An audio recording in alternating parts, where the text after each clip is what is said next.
Hey guys, मैं आप लोगों के लिए एक न्यू एनीमे एक्सप्लेन करने वाली हूँ। आई होप आपको ये एनीमे पसंद आएगा, तो कमेंट में ज़रूर बताना कि आपको ये एनीमे कैसा लगा। सो गाइस, बिना समय गवाए स्टार्ट करते हैं एपिसोड की एक्सप्लेनेशन। एपिसोड की स्टार्टिंग में दिखाया जाता है वुडिंग सेक्ट को। तभी हमें एक लड़की को दिखाया जाता है जो उसी सेक्ट की होती है। वो कहती है, मैं तुम लोगों का नाम अनाउंस करूंगी, तभी सब लोग मेरे पास आना और एक एक करके अपने स्पिरिट स्टोन को कलेक्ट कर लेना मेरे से।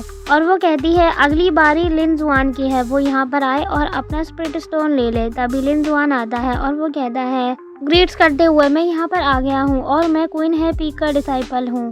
वो लड़की उससे कहती है ठीक है, तुम यहाँ पर आके अपने स्पिरिट स्टोन कलेक्ट कर लो इस मंथ के। वो आगे बढ़ता है और स्पिरिट स्टोन को लेने के बाद कहता है थैंक यू सीनियर सिस्टर।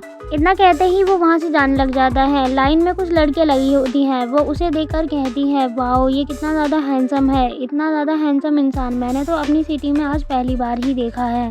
लिन जुआन को देखकर एक लड़की कहती है ये इतना ज़्यादा हैंडसम है, पता नहीं इसका नाम क्या है, मुझे तो वो भी मालूम नहीं है। तभी एक दूसरी लड़की कहती है हाँ, मैंने इसका नाम सुना था, इसका नाम लिन जुआन है। वो लड़कियाँ कहती है ये हैंडसम तो है, लेकिन इसका नाम भी बहुत ज़्यादा प्यारा है। सच में मेरा तो मन कर रहा है कि मैं इसके पास जाकर इससे बात करूं, लेकिन मैं ये सोच रही हूँ अगर मैं इसके पास जाऊंगी भी तो मैं इससे क्या कहूँगी, मुझे तो कुछ समझ ही नहीं आ रहा है। लिन जुआन वहाँ से जाते हुए ये सब कुछ सुन रहा होता है और वो अपने मन में कहता है वाओ, ये मेरे लिए बहुत ज़्यादा अच्छी बात है कि मैं इस वर्ल्ड में आया और इस वर्ल्ड के अंदर आते ही मुझे एक हैंडसम बॉडी मिल गई, जिसकी वजह से यहाँ पर जितनी भी लड़कियाँ हैं वो मेरी दीवानी है। और वो ये सब मन में बोलते हुए बहुत ज़्यादा खुश होता है। सारी लड़कियां उसकी तारीफ कर रही होती है और उसे ही घूरे जा रही होती है। लिन जुआन सामने की ओर जा रहा होता है, तभी सामने से एक बंदा आता है। उस बंदे का नाम जाओमू होता है और वो नेसेंट सोल रिम के पीक पर होता है। वो सामने की ओर आता है और वो लिन जुआन को देखने लग जाता है। उसके हाथ में भी एक पोटली होती है, जैसी पोटली लिन जुआन के पास होती है। और जैसे ही लिन जुआन उसे देखता है वो कहता है इसे देखकर तो मेरा मूड पूरा खराब हो गया। तभी जाओ लिन जुआन से कहता है मेरे रास्ते से हटो, तुम मेरे रास्ते में आ रहे हो।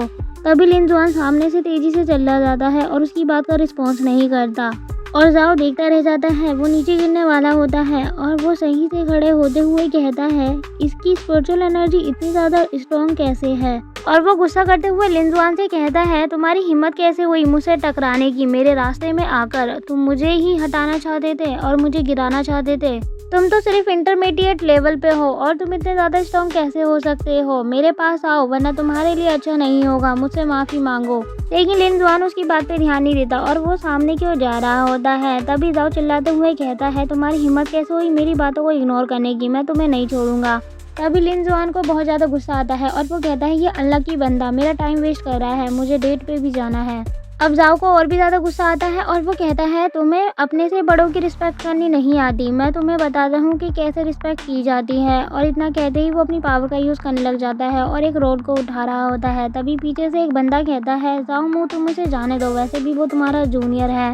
तभी जाओ अपने वेपन को उठा लेता है और वो कहता है तुम चिंता मत करो, मैं इसे ज़्यादा नुकसान नहीं पहुंचाऊंगा, बस इसकी हड्डियों का चूरा बना दूंगा ताकि ये 6 महीने तक बिस्तर से उठ ना पाए। और इतना कहते ही वो अटैक करने के लिए आगे बढ़ने लग जाता है।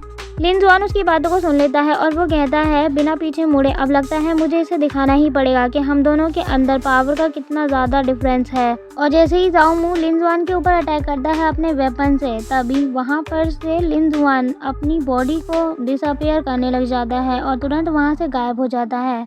और वहाँ पर सिर्फ धूल ही दिखाई दे रही होती है और कुछ भी सामने नहीं दिखाई देता। जाओ ये सब देखकर हैरान हो जाता है और वो कहता है ये कैसे पॉसिबल है, अचानक से ये कहाँ गायब हो गया। तभी अचानक से जाओ के पीछे लिन जुआन आकर खड़ा हो जाता है और वो कहता है जाओ तुम्हारे अंदर इतनी ही ताकत है जबकि तुम तो नेसेंट सोल रिम के पीक पर हो। जाओ कहता है ये तो बहुत ज़्यादा बुरा हुआ। तभी जाओ उसके ऊपर अटैक करने वाला होता है दोबारा से, लेकिन लिन जुआन अपनी पावर का यूज़ करते हुए उसके ऊपर अटैक कर देता है और वो उसे दूर धकेल देता है। लिन के अटैक की वजह से जाओ ज़मीन पे गिर जाता है और बुरी तरीके से घायल हो जाता है। जाओ कहता है ये कैसे पॉसिबल है, ये तो इतने कम लेवल पे है और ये बहुत ज़्यादा स्ट्रॉन्ग कैसे हो सकता है। वो सोच में पड़ते हुए कहता है आखिर तुम्हारे पास सोल फॉर्मेशन रिल्म कल्टीवेशन कैसे हो सकता है। तभी लिन जुआन एक गहरी सांस लेता है और वो कहता है थैंक यू ब्रदर, तुमने मेरी काफ़ी ज़्यादा हेल्प कर दी, मेरी बॉडी तुम्हारी वजह से स्ट्रेच हो गई। जाओ कहता है मुझे तो अभी भी बिलीव नहीं हो रहा, ये सिर्फ इंटरमीडिएट रिल्म पे है और इतना ज़्यादा स्ट्रॉन्ग कैसे हो सकता है। और वहाँ पर दूसरी ओर सभी गर्ल्स लिन जुआन की तारीफ करते हुए थकती नहीं है और वो कहती हैं सच में लिन जुआन बहुत ही ज़्यादा अच्छा फाइटर है, जिसने सिर्फ आधे महीने के अंदर 2 रिल्म को ब्रेक थ्रू कर लिया। सच में ये काबिले तारीफ है। इसके बाद हमें दिखाया जाता है लिन जुआन रास्ते से जा रहा होता है कुछ सोचता हुआ और वो कहता है इनफैक्ट जब पास्ट के कुछ दिन पहले मैं इतना ज़्यादा बुरा भी नहीं था। और वो अपने आप से कुछ बोलता हुआ एक सेट के अंदर जाता है और वहाँ का दरवाज़ा खोलता है। वो कहता है कल्टीवेशन करते वक्त हमें कुछ रिसोर्स की पेनल्टी चुकानी पड़ती है, मुझे भी चुकानी पड़ी बहुत ज़्यादा दूर जाकर, लेकिन मैंने उसके अकॉर्डिंग काफ़ी कुछ अचीव किया। फिर हमें 10 दिन पहले का सीन दिखाया जाता है। लिन जुआन एक जगह बैठा हुआ होता है और वो अपने मास्टर को आवाज़ लगा रहा होता है। उसकी मास्टर उसके सामने सो रही होती है और वो खुद से बात करते हुए कहता है मुझे नहीं लगता जो मुझे निकनेम दिया गया है वो सच में बहुत ज़्यादा अच्छा है, क्योंकि उन्होंने मुझे नाम दिया है बाईजी। उसकी मास्टर जसिका उठती है और वो कहती है क्या तुम्हें कोई प्रॉब्लम है। तभी वो सामने की ओर जाने लग जाती है उसके पास। लिन जुआन कहता है नहीं कोई प्रॉब्लम नहीं है। जसिका उसके पास जाते ही कहती है तुम्हारे यहाँ पहला दिन है ना, कॉन्ट्रैक्ट के मुताबिक तुम मेरे डिसाइबल हो और मैं तुम्हारी मास्टर हूँ। ये कहते हुए वो अपने फैन से उसके चिन को छूती है और उसे ऊपर की ओर करती है। तभी वो अपनी मास्टर को देखने लग जाता है और उसकी नज़रें उसके चेस्ट पे ही होती है और वो अपनी मास्टर से कहता है मास्टर जैसा आप कहेंगी मैं वैसा ही करूँगा, उसके अलावा कुछ नहीं करूँगा। और ये बोलते हुए वो उसके चेस्ट को ही देख रहा होता है और वो अपने मन में कहता है मास्टर की चेस्ट का डेवलपमेंट तो काफ़ी अच्छे तरीके से हुआ है। तभी उसकी मास्टर जसिका को उसके ऊपर गुस्सा आ जाता है और उसकी मास्टर उसकी आंखों पर ही हमला करती है और वो अपनी आंख में पकड़ के रोने लग जाता है और उसकी मास्टर पीछे घूम जाती है और उसे डांटते हुए कहती है तुम इतनी जल्दी इतना ज़्यादा एक्साइटेड कैसे हो सकते हो, तुम मेरे डिसाइपल हो और मैं तुम्हारी एल्डर हूँ यानी मास्टर। वहीं दूसरी ओर लिन जुआन अपनी आंखों को सहला रहा होता है। तभी उसकी मास्टर कहती है अब ये सारी बातों को यहीं छोड़ो और मैं तुम्हें ये स्वॉर्ड दे रही हूँ तुम्हारे लिए।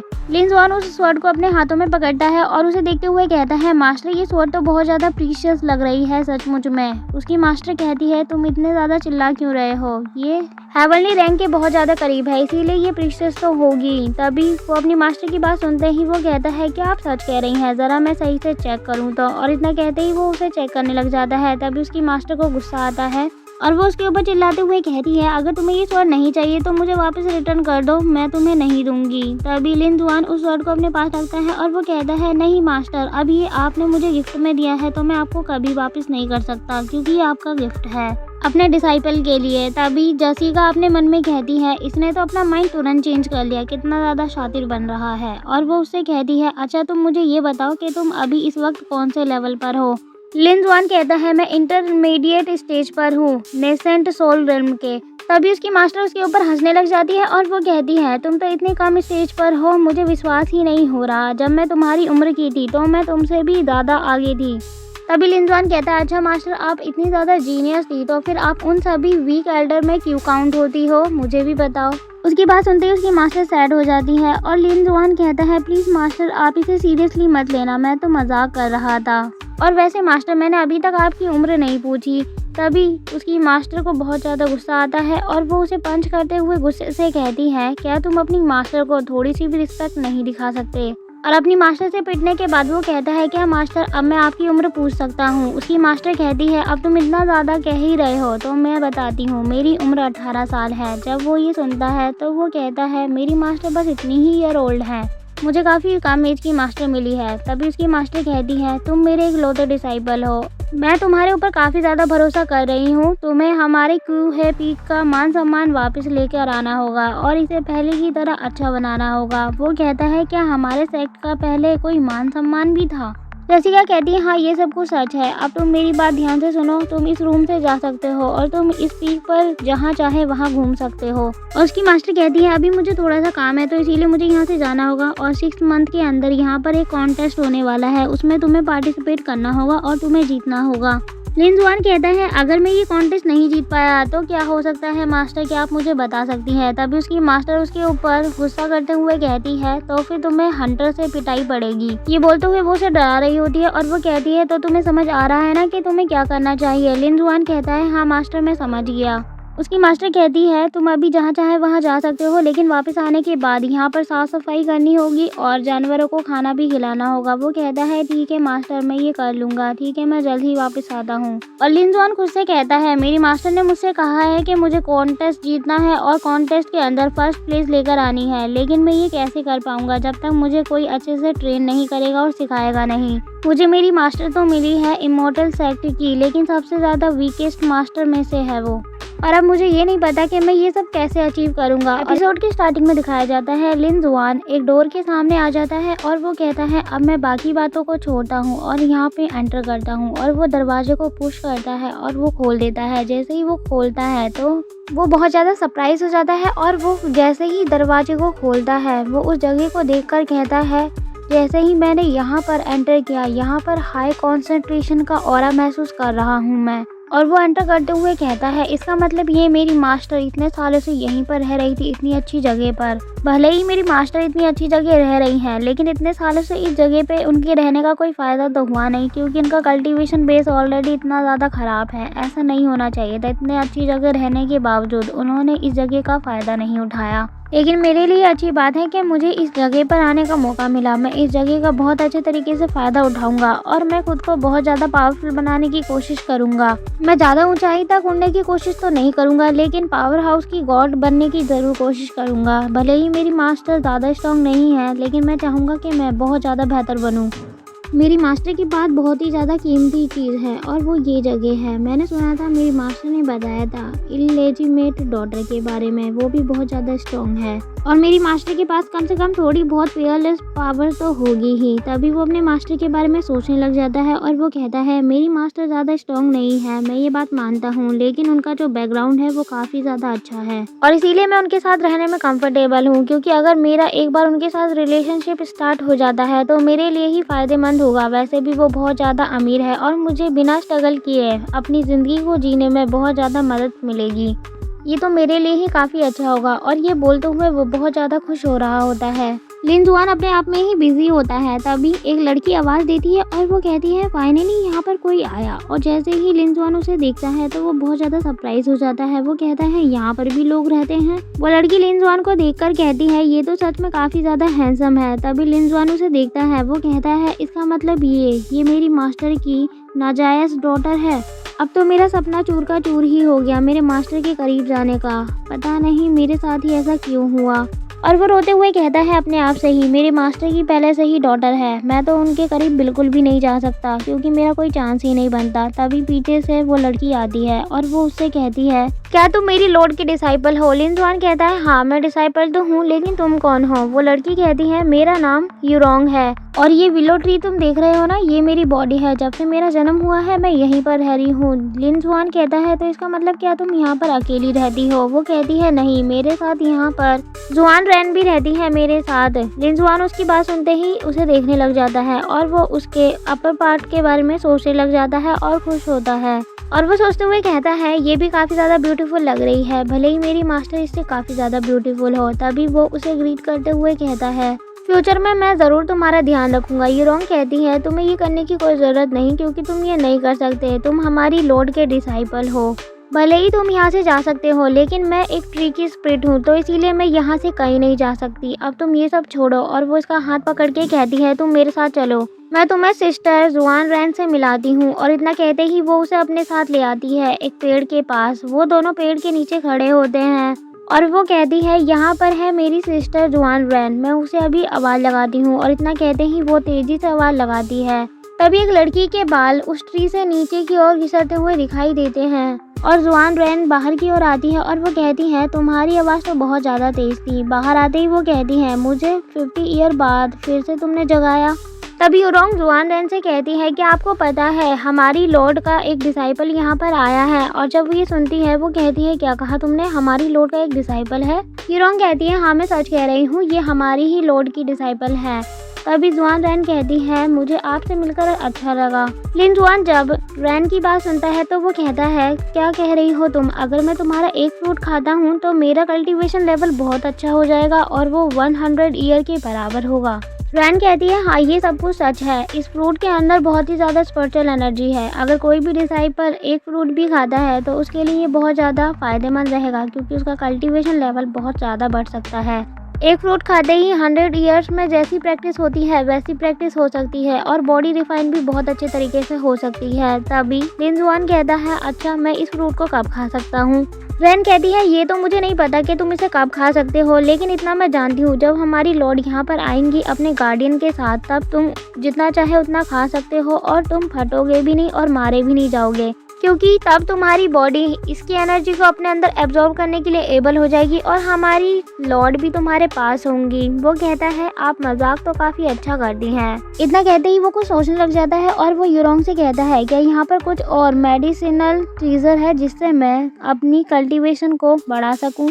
यूरोंग कहती है ये सब तो नहीं पता, लेकिन मुझे इतना पता है कि तुम इस वाटर को पी सकते हो, ये तुम्हारी हेल्प करेगा तुम्हारे कल्टीवेशन में। तभी वो देखता है रैन उस वाटर के अंदर अपने पैरों को धो रही होती है। लिनजुआन कहता है ये तुम क्या कह रही हो, इस पानी में तो तुम लोग अपने पैर हाथ धोते हो और पता नहीं क्या क्या करते हो, मैं इस पानी को पीऊंगा। यूरोंग कहती है अगर तुम पीना नहीं चाहते तो कोई बात नहीं, वैसे मैं तुम्हें बता दूं हमारी मास्टर ने हमें इसका नाम बताया था, इसे स्पिरिचुअल फ्लूइड के नाम से बुलाया जाता है। और जैसे ही वो ये नाम सुनता है तो वो बहुत ज़्यादा सरप्राइज हो जाता है और वो कहता है इसका मतलब ये है स्पिरिचुअल फ्रूट तो बहुत ज़्यादा हाई कॉन्सेंट्रेशन लेवल का होता है और इसमें कल्टीवेशन बेस बहुत जल्दी स्ट्रॉन्ग होता है। ये वाटर तो बहुत ज़्यादा है, शायद मैं इतना पानी नहीं पी पाऊंगा और ये कर पाना तो मुमकिन ही नहीं है, तो मैं एक काम करता हूँ मैं इसमें नहा सकता हूँ। और इतना कहते ही वो अपने क्लोथ को उतारने लग जाता है और जल्दी से वाटर के अंदर चला जाता है। और वाटर के अंदर जाने के बाद वो कहता है क्या तुम लोग भी मेरे साथ नहाना चाहते हो तो आ जाओ। तभी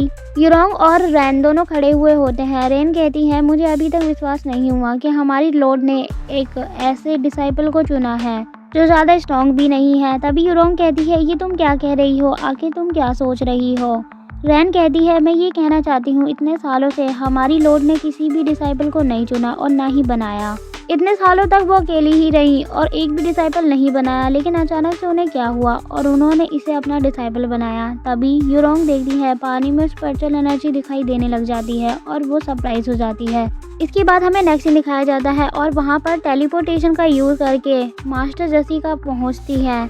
सभी लोग उनका स्वागत करने के लिए उनके आगे झुक जाते हैं अपने घुटनों के बल और उनका वेलकम कर रहे होते हैं। मास्टर जेसिका आगे बढ़ती है और वो जाकर बैठ जाती हैं और वो बैठते ही कहती हैं तुम लोगों ने मुझे यहाँ पर क्यों बुलाया है, मुझे बताओ क्या मैटर है। एक बंदा कहता है फाइनली आप यहाँ पर आ गई, ये अच्छा हुआ। तभी मास्टर जेसिका कहती हैं फालतू की बात मत करो और सीधे मुद्दे पर आओ और मुझे बताओ कि तुमने मुझे यहाँ पर क्यों बुलाया है। तभी वो बंदा कहता है मास्टर जब एम्परर लू यू वो इन्वेस्टिगेशन करने के लिए ताइसी जगह पर पहुँचे, वहाँ पर उनके साथ पता नहीं कौन सा हादसा हुआ, वो वहाँ से वापस ही नहीं आ पाए और अब मेरे पास कोई दूसरी चॉइस नहीं है गॉड स्टोन को रिफाइन करने के लिए, अब सिर्फ आप ही बची हैं। ये बात सुनते ही मास्टर को गुस्सा आ जाता है और वो चिल्लाते हुए कहती है तो तुम लोगों ने किसी भी इंसान को नहीं भेजा उन्हें ढूंढने के लिए उस जगह पर। तभी वो बंदा टेंशन में आ जाता है और वो कहता है नहीं हमने कोशिश की थी लेकिन हमें कुछ समझ नहीं आया कि हमें क्या करना चाहिए था, हमने उन्हें बहुत ढूंढा लेकिन वो हमें नहीं मिले। तभी वो कहती है तो तुम क्या चाहते हो कि मैं जाऊं उस जगह पर और उन्हें ढूंढ कर लाऊं। वो बंदा कहता है नहीं मैं ये नहीं चाहता, मैं चाहता हूँ कि आप यहीं रहें और एम्परर की जगह पर आप राज करें और इस राजगद्दी को चलाएं, क्योंकि हमें नहीं पता एम्परर अब जिंदा भी है या नहीं। तभी मास्टर आगे बढ़ती हैं और वो आगे बढ़ते हुए कहती हैं मैं इस बेकार सी जगह पर नहीं रहना चाहती और वो वहाँ से जाने लग जाती है। तभी वो बंदा उन्हें रोकने की कोशिश करता है। वो कहती है लेकिन मैं ये पता करके रहूंगी कि एम्परर लू के साथ क्या हुआ और मैं पता करके रहूंगी कि इन सब के पीछे वो इंसान कौन है और जब मुझे पता चलेगा उस इंसान के बारे में मैं उसे मार दूंगी। है जिसके अंदर लिनजुआन गया होता है वो उसके अंदर ही होता है और कल्टीवेशन कर रहा होता है। वो अपनी आंखें बंद करके कहता है इस वाटर के अंदर तो ऐसे लग रहा है जैसे कभी ना खत्म होने वाली एनर्जी है और वो अपनी बॉडी के अंदर उस एनर्जी को एब्जॉर्ब कर रहा होता है और टाइम बीतता जा रहा होता है। तभी अचानक से वो अपनी आंखें खोलता है और इसके बाद हमें दिखाया जाता है यूरोंग को। वो बैठी हुई होती है और वो लिनजुआन का इंतजार करते हुए कहती है 3 दिन हो गए और अब तक मुझे कुछ भी हलचल होती हुई नहीं दिखाई दी, कहीं लिनजुआन इस पानी के अंदर मारा तो नहीं गया और इसीलिए वो अब तक बाहर नहीं आया इस पानी से। तभी अचानक से बहुत सारा पानी बाहर की ओर निकलता हुआ दिखाई दे रहा होता है और यूरोंग डर जाती है और उस पानी से लिंजुआन निकलता है और वो कहता है देखो मैं इसमें कुछ ही दिन के अंदर प्रैक्टिस करके बाहर आ गया। तभी वो कहती है ये तुम क्या कह रहे हो, मुझे तो लगा था कि तुम इस पानी के अंदर मारे गए तभी तो अब तक वापस नहीं आए। और जब लिंजुआन उसकी बात सुनता है तो उसे बहुत ज़्यादा बुरा लगता है और वो कहता है मैंने नहीं सोचा था कि ये मेरे ऊपर बिल्कुल भी ट्रस्ट नहीं करती है। तभी वो गुस्सा होकर कहने लग जाता है चलो कोई बात नहीं, आपको मेरे ऊपर विश्वास नहीं है पर लेकिन आप भी तो इतनी ज़्यादा अच्छी नहीं है। ये वाटर बहुत ही ज़्यादा प्रीशियस है और आप इस प्रीशियस वाटर के अंदर अपने पैरों को धो रही थी, तो आपको नहीं लगता कि ये आपने जो किया है ये गलत है और ये नहीं करना चाहिए। यूरोंग कहती है अरे ऐसी बात नहीं है, मैं तो ये गेम हमेशा से खेलती आ रही हूँ और ये करते हुए मुझे बहुत साल हो चुके हैं और ये मेरे लिए इंजॉयमेंट वाला गेम है, इसीलिए मैं हमेशा यही करती हूँ। तभी लिंजुआन कहता है ये सब तुम बहुत सालों से करती आ रही हो। यूरोंग कहती है हाँ ये सब मैं बहुत सालों से करती आ रही हूँ क्योंकि हमारी लॉर्ड ने हमसे कहा था कि हम जिस तरीके से चाहे इस वाटर का यूज़ कर सकते हैं, तो इसीलिए मैंने सोचा कि मैं इस तरीके से यूज़ कर सकती हूँ इस वाटर का। तभी लिंजुआन अपनी बॉडी को उस वाटर के अंदर देखता है और वो कहता है ये तो एक लेजेंड से कम नहीं। और फिर हमें दिखाया जाता है कुछ देर बाद लिंजुआन अब शांत होता है और यूरोंग कहती है चलो ये फाइनली शांत हो गया। लिंजुआन वहीं यूरोंग के पास बैठा हुआ होता है और वो अपने मन में सोच रहा होता है यूरोंग ने मुझसे कहा था कि ये जो ट्री है ये बहुत ज़्यादा कीमती है और इसके फ्रूट्स भी, और इसके अलावा यहाँ पे जो वाटर लिक्विड है ये भी बहुत ज़्यादा अच्छा है क्योंकि इस वाटर के अंदर स्पिरिचुअल पावर है। तो इसका मतलब ये है यहाँ पर जितने भी लोग हैं वो इस ट्री का फ्रूट खा के और इस वाटर का यूज़ करके अपनी बॉडी को इमॉर्टल बना लेते हैं। और ये सोचता हुआ वो बहुत ज़्यादा मुस्कुरा रहा होता है। तभी वो यूरोंग से कहता है यूरोंग तुमने मुझसे कहा था कि अगर मैं इस ट्री से एक भी फ्रूट तोड़ूंगा तो फिर ब्रेन जग जाएगी और मैं एक भी फ्रूट नहीं ले पाऊंगा। यूरोंग कहती है हाँ तुम ठीक कह रहे हो, लेकिन अगर वो जब ज़्यादा गहरी नींद में हो तो तुम उसका फ्रूट ले सकते हो, उसे पता नहीं चलेगा। लिंजुआन तभी मुस्कुराता है और वो कहता है चलो तो ये तो मेरे लिए अच्छी बात है। और इतना कहते ही वो तेजी से आगे बढ़ता है उस ट्री की ओर और कहता है अब वक्त है कि मैं अपने अंदर कितनी स्पिरिचुअल एनर्जी सोख चुका हूँ उसे टेस्ट करने का। और दूसरा दिखाया जाता है रैन सो रही होती है और वहीं लिंजुआन एक फ्रूट तोड़ कर ले आता है और वो कहता है इससे मुझे पता चल रहा है कि मेरे अंदर बहुत सारी स्पिरिचुअल एनर्जी है। लिंजुआन को ये सब करता हुआ देख यूरोंग उसके ऊपर गुस्सा करती है और वो कहती है तुम्हें रैन की इजाज़त के बिना उसके ट्री से एक भी फ्रूट नहीं तोड़ना चाहिए था। वहीं लिंजुआन उस फ्रूट को देखते हुए कहता है अब वक्त है कि मैं अपनी रियल एनर्जी को चेक करूं और कितनी ताकत है ये भी मुझे इस फ्रूट को खाने के बाद पता चल जाएगा।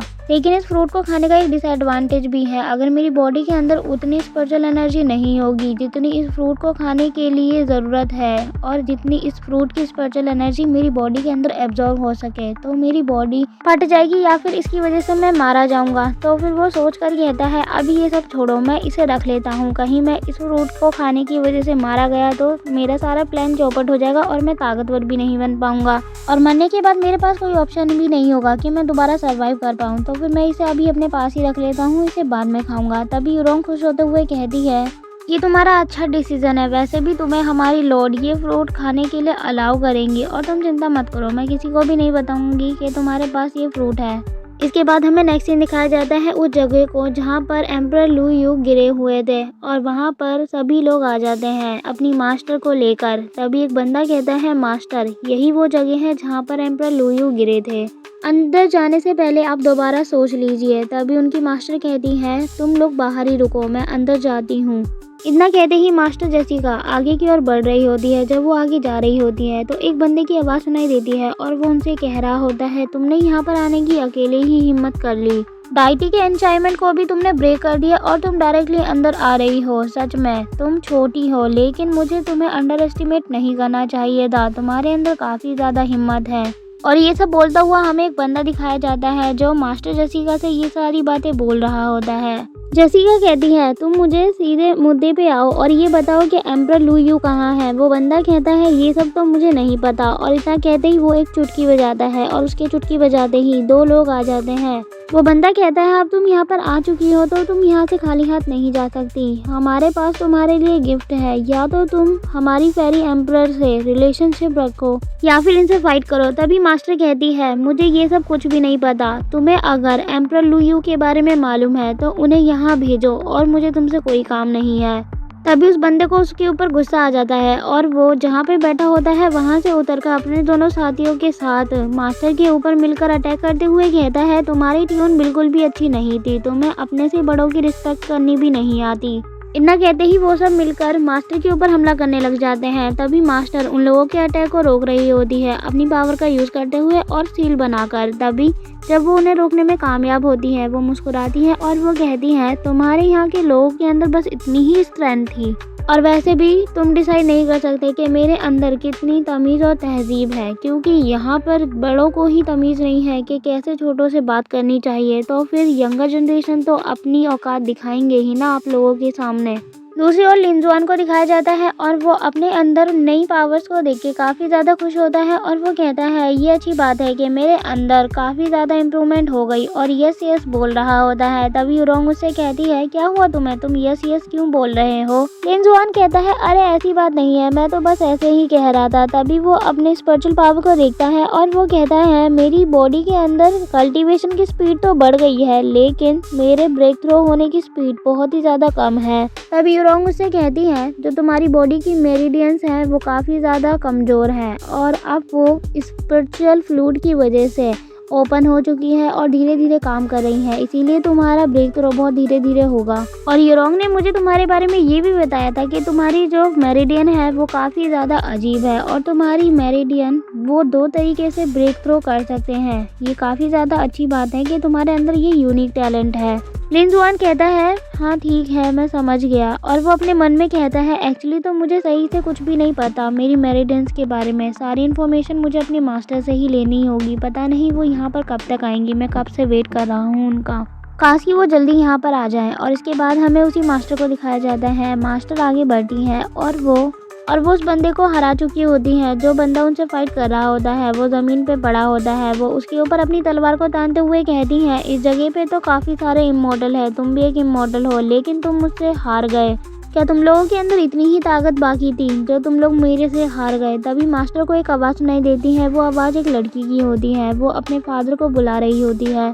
फादर क्या आप ठीक है, ये बोलती हुई वो उस बंदे की ओर आ रही होती है जो मास्टर से फाइट कर रहा होता है। वो बंदा उस लड़की का फादर होता है। जैसे ही वो बंदा अपनी डॉटर की आवाज़ सुनता है वो अपनी डॉटर से कहता है, तुम मेरे पास मत आओ, यहाँ से चली जाओ। लेकिन वो अपने फादर की बात नहीं मानती। वो आगे बढ़ती है और वो मास्टर से कहती है, तुम्हारी हिम्मत कैसे हुई मेरे फादर को इतना ज़्यादा नुकसान पहुँचाने की, मैं तुम्हें नहीं छोड़ूंगी। इतना कहते ही वो अपनी स्वॉर्ड निकाल लेती है फाइट करने के लिए और उससे कहती है, आज तुम मरोगी या फिर मैं मरूंगी, हम दोनों में से कोई एक ही जिंदा रहेगा। तभी मास्टर कहती है, तुम कुछ ज़्यादा ही बोलती हो। और ये बात सुनते ही वो लड़की आगे बढ़ती है, अपनी स्वॉर्ड का यूज़ करते हुए मास्टर के ऊपर हमला करने लग जाती है। लेकिन मास्टर उसके हाथों को पकड़ लेती है और कहती है, तुम कुछ ज़्यादा ही हमला करने में भी तेज़ हो, लेकिन तुम मुझसे ज़्यादा तेज़ नहीं हो सकती। और इतना कहते ही वो अपनी हाथों से अपनी पावर का यूज़ करती है और उसे दूर ढकेल लेती है। ये देखकर उस लड़की के फादर चिल्लाते हैं और कहते हैं, तुम यहीं रुक जाओ, ऐसा मत करो। लेकिन मास्टर उस लड़की को नीचे गिरा देती है। वो लड़की बेहोश होने लग जाती है। मास्टर उस बंदे से कहती है, मुझे लगता है कि तुम्हारी डॉटर तुम्हारी बात बिल्कुल भी नहीं मानती। वो बंदा नीचे निराश होकर बैठा हुआ होता है। मास्टर जेसिका अपनी पावर को अनलीश करते हुए कहती है, तुमने अब तक मुझे नहीं बताया एम्परर लू यू कहाँ है, और जब तुम मुझे उनका पता बता दोगे कि वो कहाँ पर है तो मैं तुम्हारी डॉटर को लौटा दूंगी तुम्हें। और इतना कहते ही वो उसकी डॉटर के ऊपर मैजिक करने लग जाती है और उसे वहाँ से गायब कर देती हैं। तभी वो बंदा चिल्लाता रह जाता है अपनी डॉटर के लिए। इसके बाद हमें फ्लैशबैक का सीन दिखाया जाता है जब लिनजुआन की मास्टर उससे बात कर रही होती है। लिनजुआन कहता है, मास्टर मैंने सुना है कि आप इस वर्ल्ड में बहुत ज़्यादा स्ट्रॉन्ग हैं।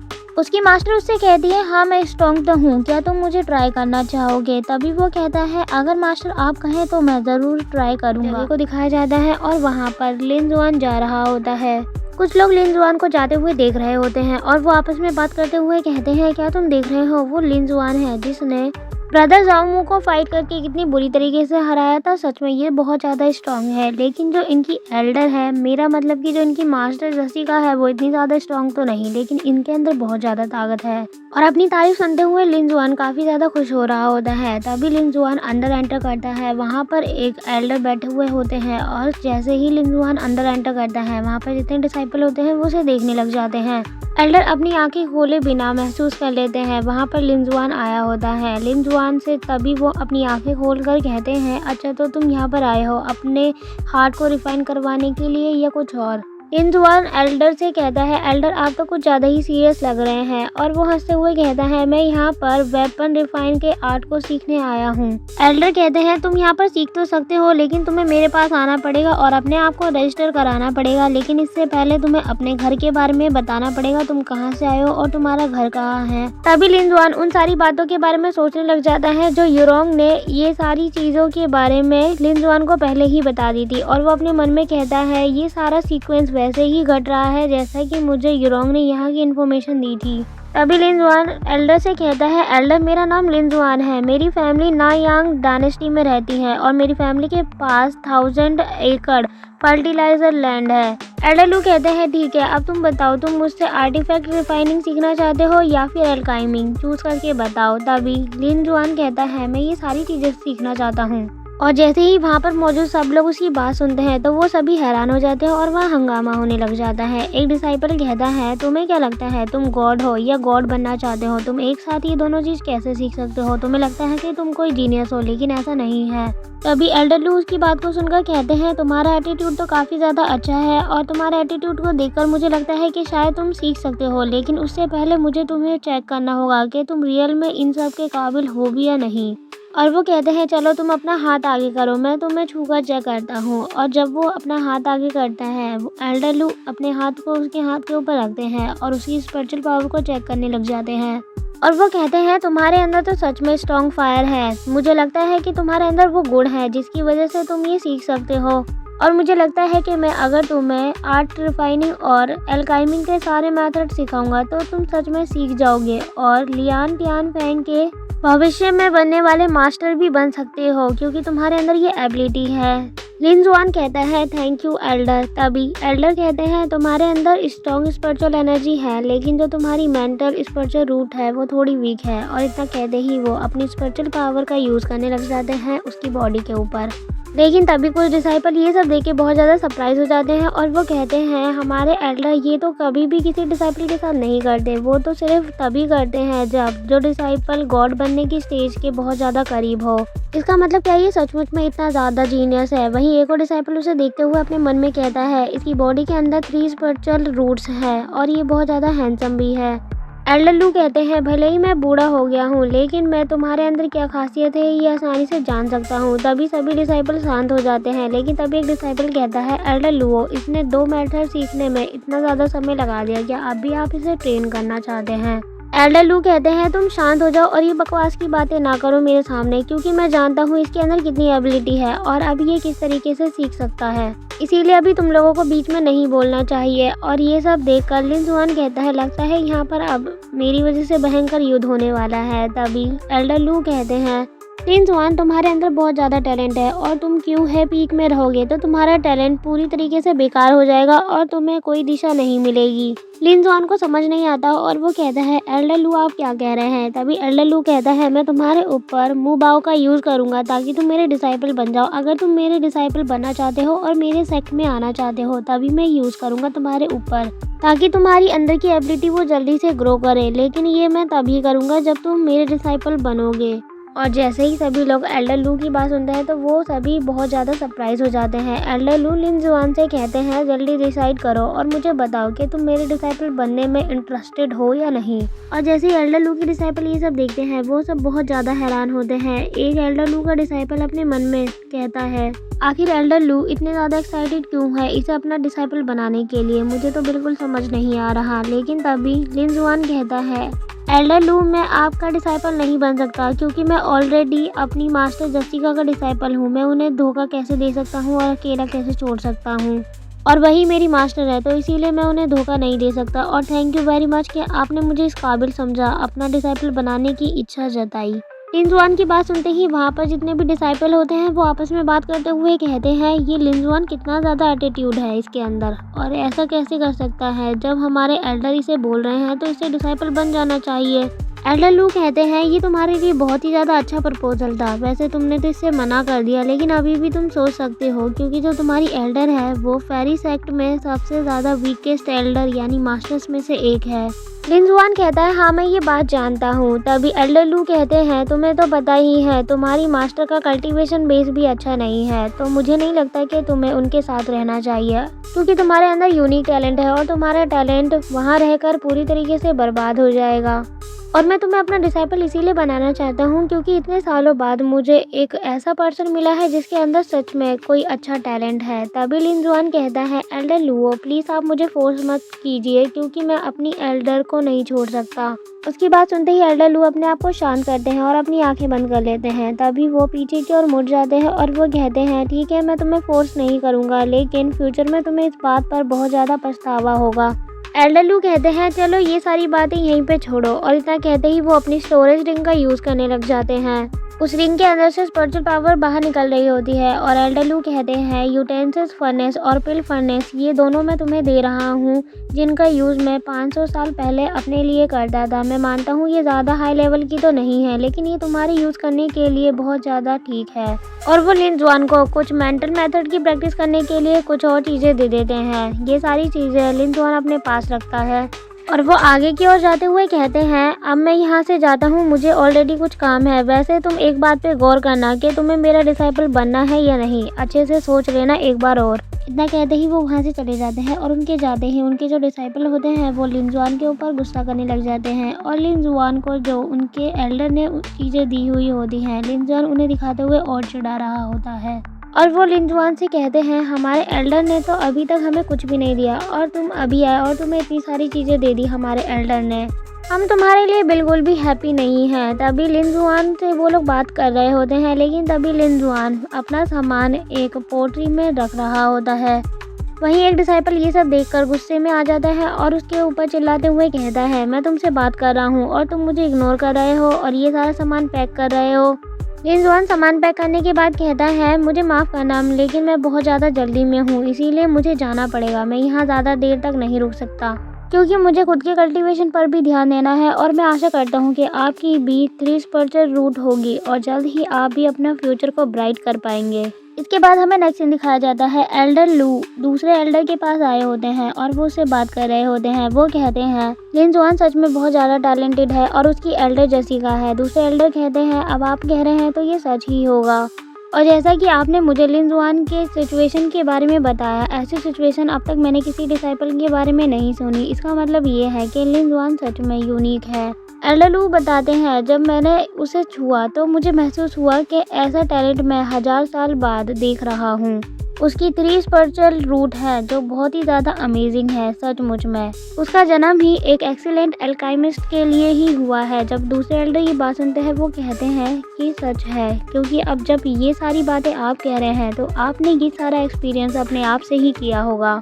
अब तो मुझे भी लगता है कि आपको उसे जल्दी से अपना डिसाइपल बना लेना चाहिए। तभी एल्डर लू उसे एक पंच करते हैं और कहते हैं तुम्हें क्या लगता है, तुम्हारे पास ही अच्छा आइडिया है, ऑलरेडी मैं इस आइडिया पे वर्क कर चुका हूँ। और बैठकर कहते हैं मैंने तो उसे अपना डिसाइपल बनाने की पूरी कोशिश की, लेकिन उसने साफ मना कर दिया, क्योंकि वो अपनी एल्डर को धोखा नहीं देना चाहता और उन्हीं का डिसाइपल बना रहना चाहता है, और इसीलिए मैं उसे ज़्यादा फोर्स भी नहीं कर सकता। तभी दूसरे एल्डर कहते हैं एल्डर चलो आप उठो, क्यों है पीक जाकर हम एल्डर जेसिका से मिलते हैं। जुआन क्यों है पीक जा चुका होता है और वो अंदर एंटर ही करने वाला होता है। तभी पीछे से एक एल्डर आवाज लगाते हैं और कहते हैं यहीं रुको। तभी लिन जुआन पीछे मुड़कर देखता है और वो कहता है ये मेरा पीछा करते हुए यहाँ भी आ गए। तभी वो उन दोनों के पास जाता है और उन दोनों को ग्रीट करते हुए कहता है आपका यहाँ पर स्वागत है। तभी एल्डर लुओ कहते हैं अच्छा तुम्हारी मास्टर कहाँ है, हमें उनसे मिलना है तुम्हें यहाँ से अपने साथ ले जाने के लिए। लिन जुआन कहता है एल्डर मुझे माफ़ कीजिए, मैं आपके साथ नहीं जा सकता। वैसे भी मैंने आपको पहले ही बता दिया था कि मैंने अपना मन बना लिया है, मैं अपनी मास्टर को छोड़ के कहीं नहीं जाऊँगा।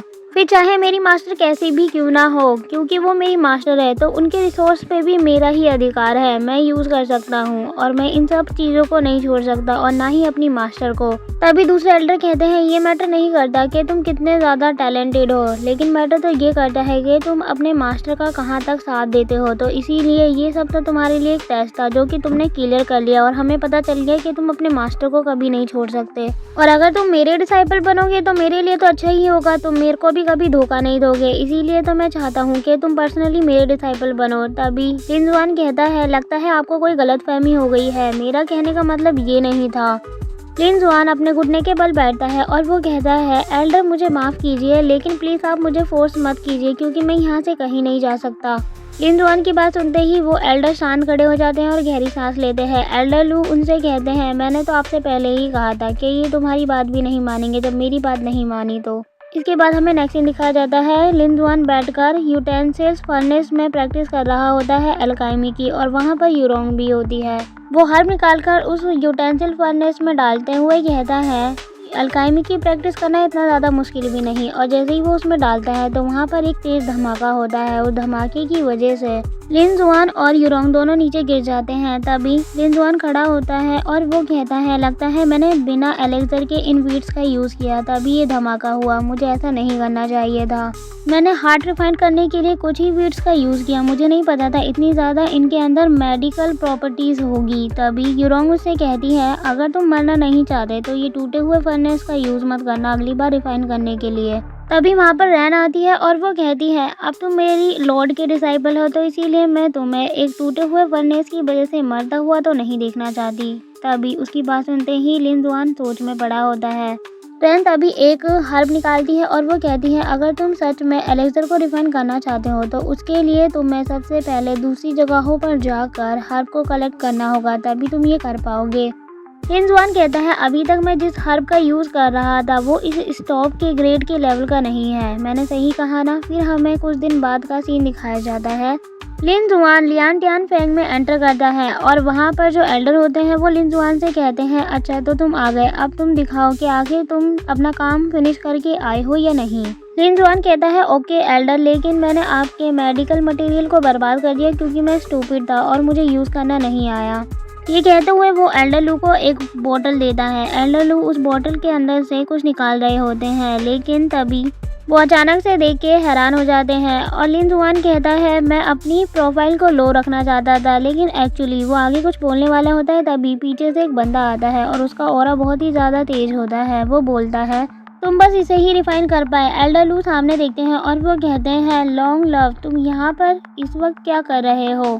लॉन्ग लव कहता है ये मैटर नहीं करता कि एल्केमी को बनाने के लिए कितना डिफ़िकल्ट प्रोसेस है और वो किस तरीके से बनता है, एक्चुअली में तुम वो बना ही नहीं सकते, इसीलिए तुम्हें वो बनाने की कोशिश भी नहीं करनी चाहिए थी। तुमने अपना टाइम भी वेस्ट करा और मटेरियल भी वेस्ट कर दिया। लिन जुआन तभी पीछे मुड़कर कहता है मैंने कब कहा कि मैं एक भी पिल नहीं बनाया, देखो ज़रा। और इतना कहते ही वो बहुत सारी पिल दिखाता है। लॉन्ग लव कहता है ये तुम क्या कह रहे हो और ये कैसे पॉसिबल हो सकता है, और वो खुद ये देख के बहुत ज़्यादा सरप्राइज हो जाता है। और वो एल्डर लू से कहता है एल्डर लू मुझे इस पर बिल्कुल भी विश्वास नहीं है, मुझे तो लग रहा है ये ज़रूर चीटिंग कर रहा है, क्या पता इसने स्प्लिट स्टोन देकर किसी से ये स्प्लिट पिल खरीद ली होगी और आपको दिखाने के लिए लाया होगा। एल्डर लू कहते हैं तुम खुद को एम्बेरेंस फील मत कराओ। लॉन्ग लव कहता है लेकिन मास्टर, वो कुछ कहने वाला होता है लेकिन तभी चुप हो जाता है। एल्डर लू कहते हैं ये जो पिल तुम देख रहे हो इन पिल के अंदर 3 गुण हैं और वो सारे गुण लिन जुआन के 3 स्पिरिचुअल रूट से मैच करते हैं। एल्डर लू की बात सब लोग सुन रहे होते हैं, लेकिन अभी तक लॉन्ग लव को उसके ऊपर विश्वास नहीं होता है। और वो कहता है एल्डर लू चाहे आप कुछ भी कहें लेकिन मुझे इसके ऊपर बिल्कुल विश्वास नहीं है, क्योंकि एल्केमी की प्रैक्टिस करते हुए अभी तक इसे 1 मंथ भी नहीं हुआ है और ये 1 मंथ से पहले ये कैसे कर सकता है। तो इसीलिए आपको इन पिल्स को सही से चेक कर लेना चाहिए। तभी एल्डर लू कहते हैं ठीक है, अगर तुम्हें विश्वास नहीं हो रहा तो अभी मैं चेक करता हूँ। और वो लिन जुआन से कहते हैं लिन जुआन अगर मैं तुम्हारी पिल प्रोटेक्शन को तोड़ दूँ तो तुम्हें कोई प्रॉब्लम तो नहीं होगी ना, और मैं चेक करूँ तो। लिन जुआन कहता है आप चिंता मत कीजिए, वैसे भी एल्डर की पिल्स आपके पास है तो अभी इस वक्त ये आपकी हुई, आप जो चाहे वो कर सकते हैं। तभी एल्डर लू एक पिल को अपने हाथों में लेते हैं और वो उसे जोर से मसलने लग जाते हैं और तभी उस पिल के अंदर से कुछ एनर्जी बाहर निकलती है। उस पिल के अंदर से फायर की स्पिरिचुअल फॉर्म, हर्ब की स्पिरिचुअल फॉर्म और स्वॉर्ड की स्पिरिचुअल फॉर्म निकलती हुई दिखाई देती है। और वहाँ पर जितने भी लोग खड़े होते हैं वो सब ये देख के हैरान हो जाते हैं और वो लोग कहते हैं ये कैसे पॉसिबल हो सकता है। तभी एल्डर लू लॉन्ग लव से कहते हैं अब तो तुम्हें विश्वास हो ही गया होगा, अब तुम्हें कल से फिर से अपनी ट्रेनिंग स्टार्ट करनी होगी क्योंकि तुम लिन जुआन से काफ़ी ज़्यादा पीछे हो। लेकिन लॉन्ग लव को अभी तक विश्वास नहीं होता और वो कहता है एल्डर लू प्लीज़ आप मेरा विश्वास कीजिए, मुझे अभी भी इस पर बिल्कुल भी बिलीव नहीं है। लेकिन एल्डर लू उससे कहते हैं कि तुम बकवास करना बंद करो और तुम्हें दूसरों के ऊपर उंगली उठाने से पहले खुद को देख लेना चाहिए, क्योंकि अगर तुम ऐसा ही करते रहोगे तो फ्यूचर में तुम्हारी जान को भी खतरा हो सकता है। तभी लॉन्ग लव लिन जुआन से माफ़ी मांगते हुए कहता है प्लीज़ मुझे माफ़ कर दो और फ्यूचर में मैं तुम्हें फॉलो करूँगा और तुम्हारे उदाहरण को मैं सोचूंगा कि मेरा यंगर ब्रदर इतना ज़्यादा अच्छा है और टैलेंटेड है, मुझे भी तुम्हारी तरह ही बनना है। तभी लिन जुआन कहता है इसकी कोई ज़रूरत नहीं और वो अपनी पिल्स को वापस से उसी बोतल में डालते हुए कहता है एल्डर अब मैं आपसे यहाँ से जाने का अलविदा लेता हूँ और वो वहाँ से चला जाता है। इसके बाद दिखाया जाता है लिन जुआन क्यू है पीक वापस आ चुका होता है और वहाँ पर आकर वो अपनी मास्टर को देख के बहुत ज़्यादा सरप्राइज हो जाता है और उसके साथ वही लड़की होती है जिस लड़की को मास्टर ने हराया होता है। अपनी मास्टर को वहाँ पर देखकर लिन जुआन उनके पास जाता है और वो कहता है मास्टर आप इतनी जल्दी यहाँ पर आ गई, लेकिन आपने तो कहा था यहाँ पर आपको वापस आते वक्त कम से कम 6 मंथ लग जाएंगे।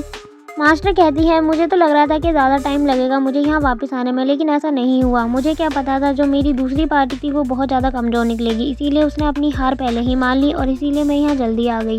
मास्टर की बात सुनते ही वो लड़की कहती है मेरे फादर फेरी के रास्ते में आए तो इसीलिए मेरे फादर की ही गलती है, उन्हें ऐसा नहीं करना चाहिए था। और वो अपने मन में कहती है मास्टर जसिका मुझे अपने साथ यहाँ पर ले आई, इतना ही नहीं बल्कि इन्होंने मेरे कल्टीवेशन पे भी रिस्ट्रिक्शन लगा दी जिसकी वजह से मैं अपनी पावर का भी यूज़ नहीं कर सकती अब। और मेरे साथ क्या क्या हुआ है वो मैं किसी को बता भी नहीं सकती क्योंकि मुझे मास्टर ने ये सब बोलने से मना करा है। और तभी लिन जुआन उस लड़की से कहता है क्या हुआ तुम्हें, क्या तुम कुछ कहना चाहती हो, क्या तुम ठीक हो।